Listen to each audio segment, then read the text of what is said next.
In this video, we will discuss defer and async. What is the difference if you write it in script tag or without it? When we are loading a script on HTML, we need to be careful not to harm the loading performance of the page. It depends where we have added the script. We add the script like this. There is a tag of script. In source, we give the name of the file. There is an extension of .js. Then the tag of script is closed. What does it mean? Where and how we add scripts on HTML?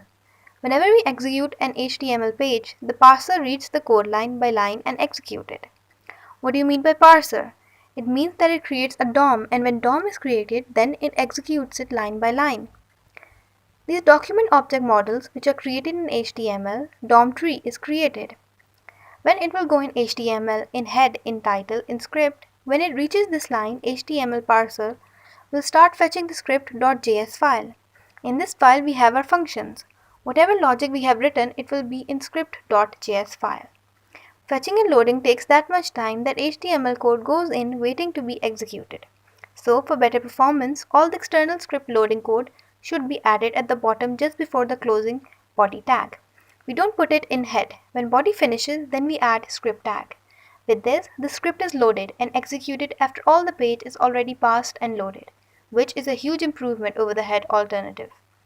Async and defer are both Boolean attributes. Their usage is similar.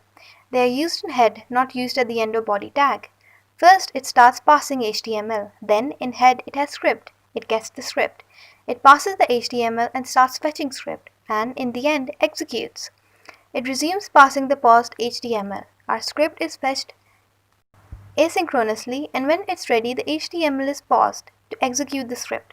Then again, it is resumed. In defer, it doesn't happen like this. First, HTML is passed. All HTML is passed.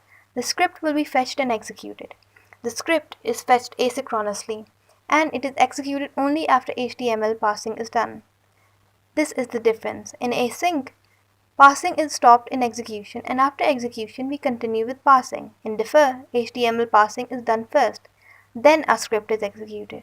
So this was a small difference. Here we can see that we have added source script at the end. We haven't used defer and async, and we will do so later.